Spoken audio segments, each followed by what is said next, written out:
Welcome back to the Cairo Code, where we decode reality so you can master your world, mindset, relationships, culture, and the invisible rules no one ever explains. Today's episode tackles a question that's everywhere but rarely understood. What is red pill, really? Not the caricature or the internet rage bait, but the lens many men adopted after quietly stepping back while many women were left wondering why. And later tonight, we're joined by our special guest, Vector One, delivering a must-see musical performance. I'm Cairo Vance. Welcome in.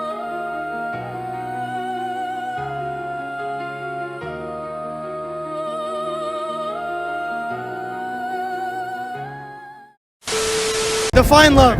Love is fake. It's not real. You should only chase money and whatever makes you happy. Look, just go for what you want in life, all right? Which is whatever makes you happy, because love's not real. It doesn't exist.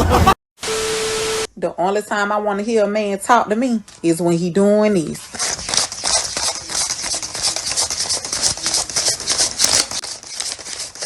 And if he ain't doing that, he talking too much.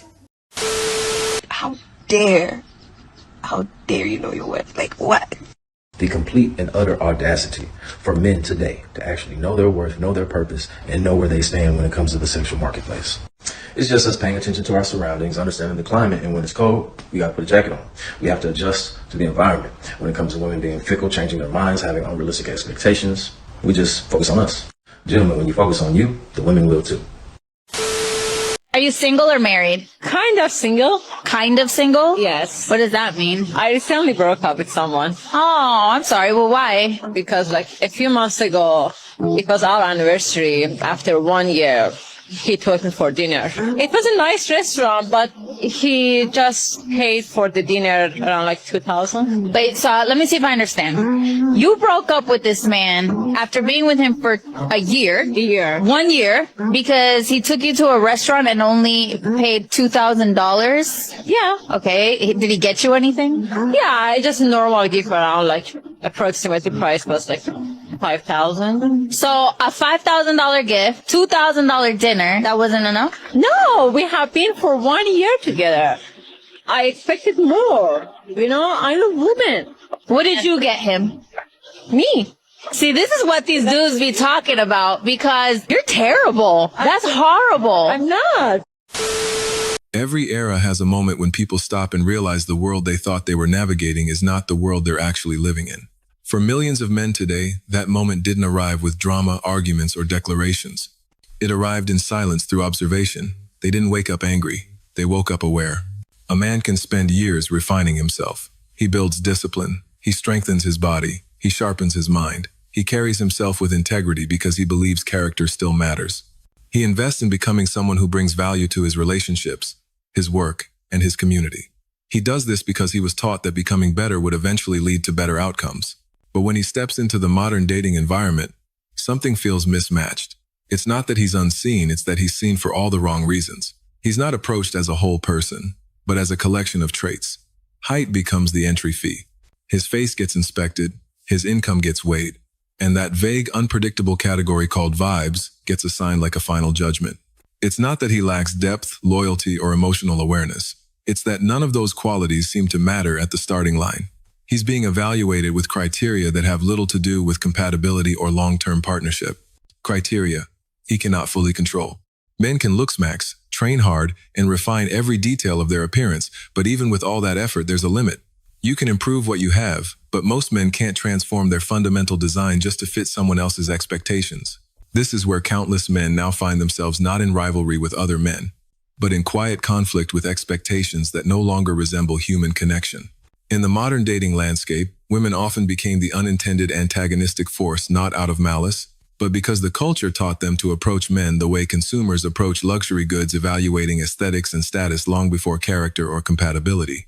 Height, face card, vibes, and money. Everything else became optional, negotiable, or secondary. And even when a man excelled in several of these categories, the target often shifted again. The standard moved, the threshold rose. This isn't a condemnation of women. It is a reflection on the environment that shaped their desires.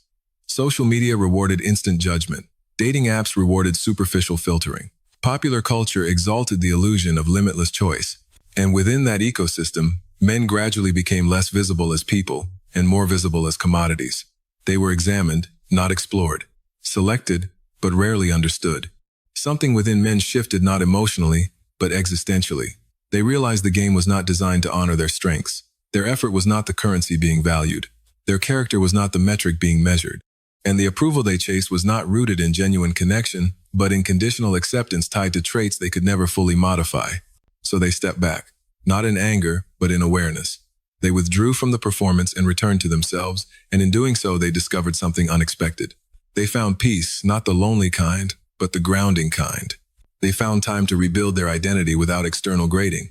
They rediscovered joy in solitude, pride in their progress, and a quiet self-assurance that needed no audience.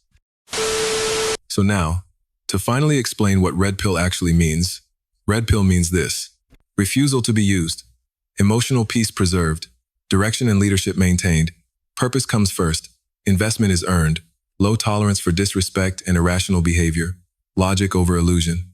It isn't anger. It isn't hate. It isn't a movement built on resentment. It's awareness. It's boundaries.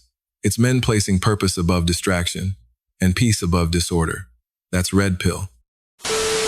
I've seen it before. The guy who gave everything, the one who texted back fast, who stayed loyal, showed up and stayed loyal, and still got left on red. But here's the truth. You can't break a man who's faced loneliness. He's been through the silence, the maybe later plans, the ones who only hit him up when it's convenient for them. So now he doesn't chase love. He attracts peace and he protects his energy. Because once a man learns how to be alone without falling apart, she stops being his weakness and start needing to be his match. I'm easy for that man that I want. So if you're not the man that I want and you all in my face and I'm just giving you a hard time and you think, oh, she's just playing hard to get. No, I'm not. I just don't like you because I'm very easy. Like, I'm not even going to lie to you. If I like you, I want you, and I'm going to let you have me easily. I just don't want you. That's exactly the logic. That's exactly why you should never chase a woman. Women don't run away from men. They want to be kept by. It doesn't happen. When she actually wants you, she's going to reciprocate energy and you are going to have access to her. That's how women operate. All that applied pressure bullshit and you got to pay their bills and fly them, I know, all that shit is just cap. They don't really like you. That's all that means. The man that they really like does not have to do half of that type of shit. So the next time you interact with a woman, pay attention to certain signs. Is this like a tug and pull kind of situation? Do I got to jump through hoops just for her to come and hang out with me? Does she barely text back? Does she hardly pick up my phone calls? And if you're experiencing any of those things, take a step back. And you keep taking steps back until she out your fucking life entirely. Because you don't need to be around a woman like that. She don't really like you, bro. Spend more time figuring out who rock with you so you can rock with them. That is the most simple and effective way to find someone in your corner. Why are single men happier than you think? A lot of single men are not actually miserable. A lot of them are doing better than fine. Society likes to push the idea, oh, men are lost without a woman.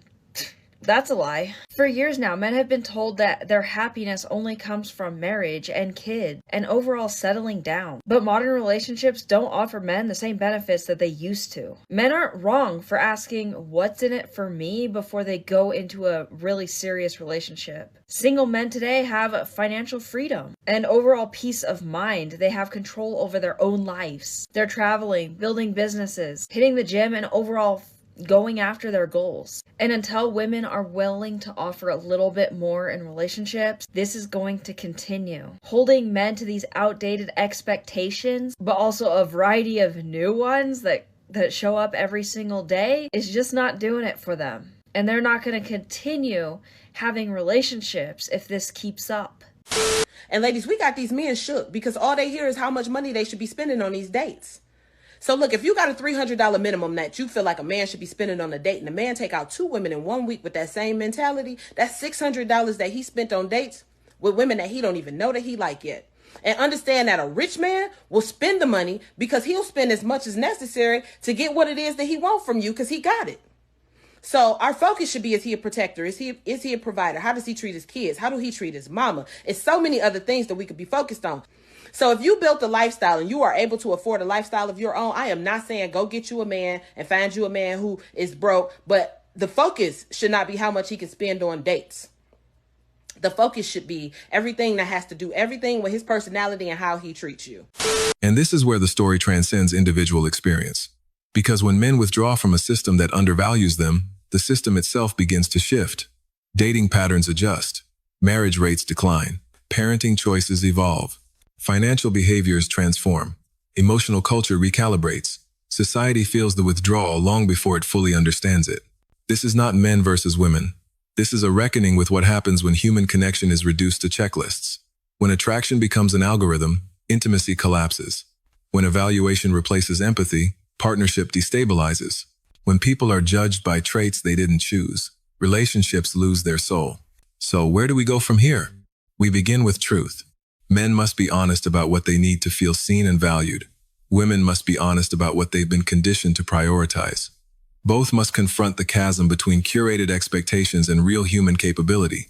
We cannot rebuild connection with standards that serve algorithms but suffocate authenticity. Connection grows from respect, reciprocity, curiosity, authenticity, and compassion. These aren't decorative ideals, they are the architecture of relationships that endure. The quiet exit was never about men abandoning women. It was about men abandoning a system that conditioned everyone to feel replaceable.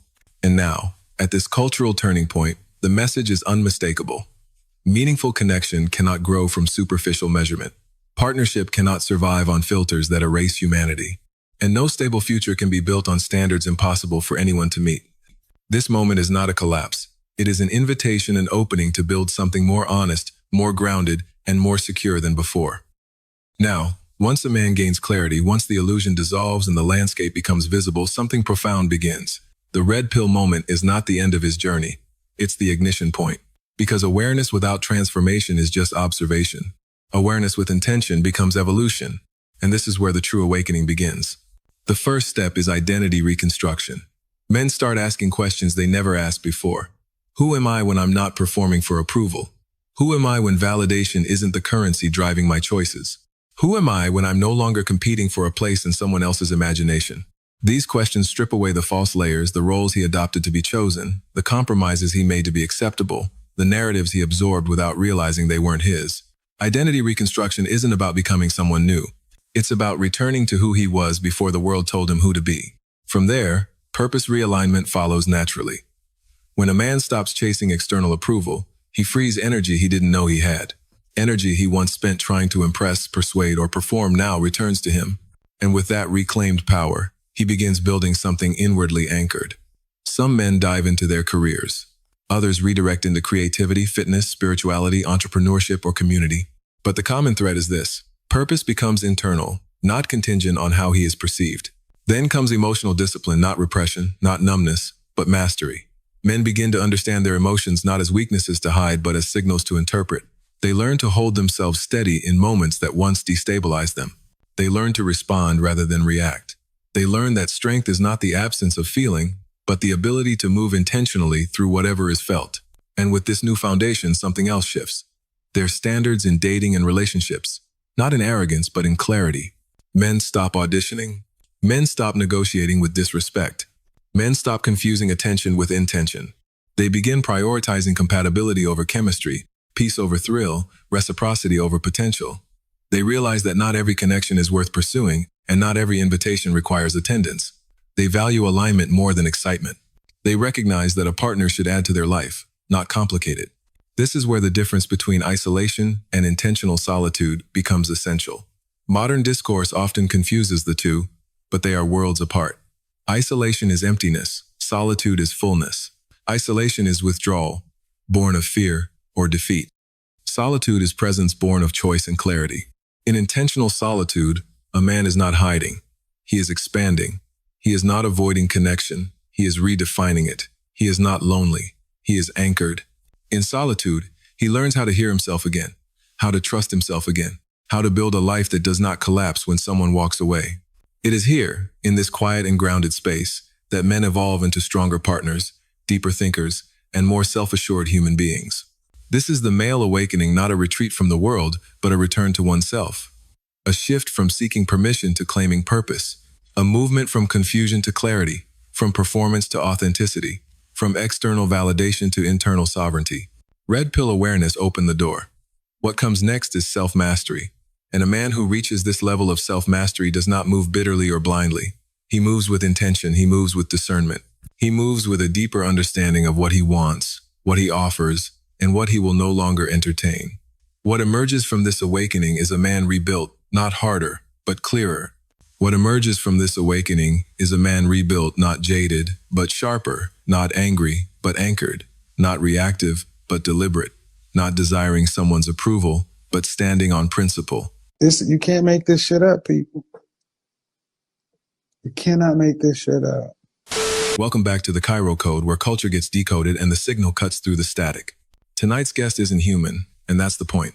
No ego, no emotion lag, just pure calculation layered over heavy rhythm.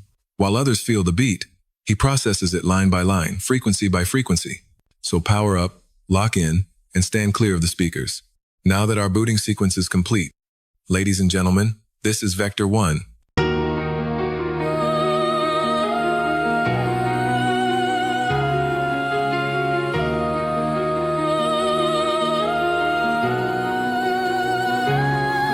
Life ain't a riddle, it's a code of crack. Every step forward, no turning back. Cairo's wisdom like a map in the stone. Breaking through patterns, reborn and reform. You stumble, you rise, you learn to glow. Lessons in shadows, they help you grow. Truth ain't easy, but it's what you hold. Speak it loud like fire in the cold. This is the Cairo code.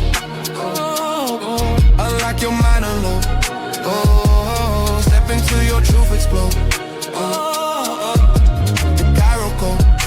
The Cairo code. Relationships twist like vines on the wall. Some lift you up, some let you fall. Choose your circle, guard your ground. Keep the ones who stick around. Like a mirror, it reflects your tone. Treat it right, you find your throne. Speak your heart, no need to hide. Ride the wave with fearless pride. No shortcuts, no cheat sheet. Every stumble's a heartbeat. This is your kind of me.